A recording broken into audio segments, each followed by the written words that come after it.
Good morning. My name is Tedpo, and I represent the great state of Texas in the House of Representatives. And I'm glad to be here with you today, along with our very, very distinguished panel of freedom fighters, as I call them. Freedom fighters similar to the ones that we have here in the audience. Similar to the freedom fighters that we have halfway around the world in Camp Ashraf. You know, throughout the histories of peoples, every person that has ever lived has always had deep down in their soul the desire to be free. We're all made that way, no matter where we're from or what we look like or what part in history we have lived. We are made that way. Unfortunately, most of the peoples that have ever lived have not lived with freedom. They have been under the oppression of some ruler. The battle for freedom never ends. Only the enemies change. And we are engaged upon a great battle for freedom today with our friends, compatriots, and family members, to some of you, in Camp Ashraf. The Foreign Affairs Committee, on which I serve, last week dealt with many issues regarding foreign relations. One of the things that the Foreign Affairs Committee did that I think was outstanding was pass an amendment to H.R. 2583. That amendment is over here on the wall. It passed by voice vote unanimously in the House Foreign Affairs Committee.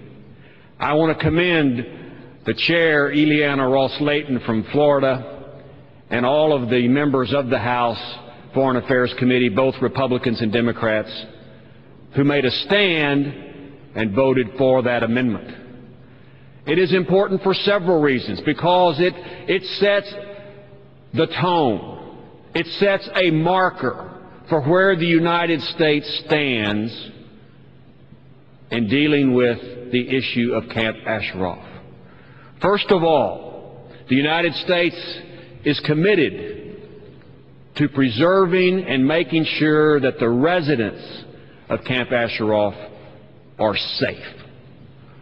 Second, the Foreign Affairs Committee, through this amendment, states that the people in Camp Ashraf are not to be relocated somewhere else in Iraq.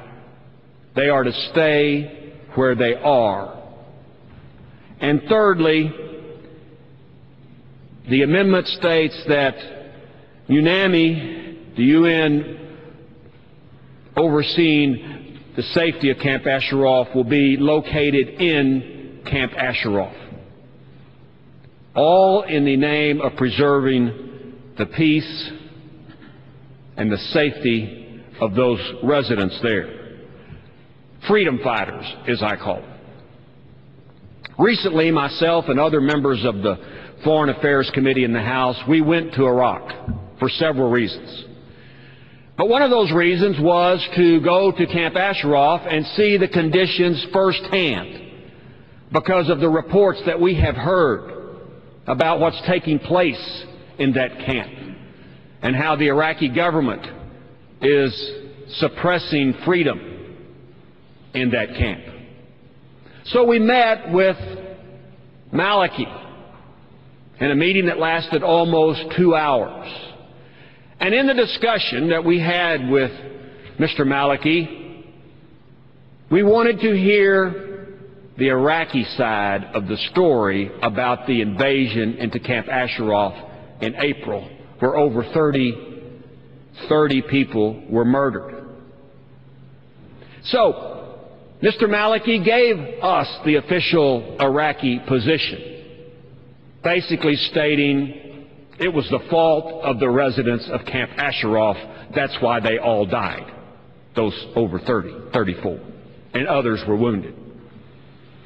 And after the conclusion of his presentation, we asked him, well, let us go to Camp Ashraf and get the other side of the story. I used to be a judge for a long time. And there's always two sides to anything.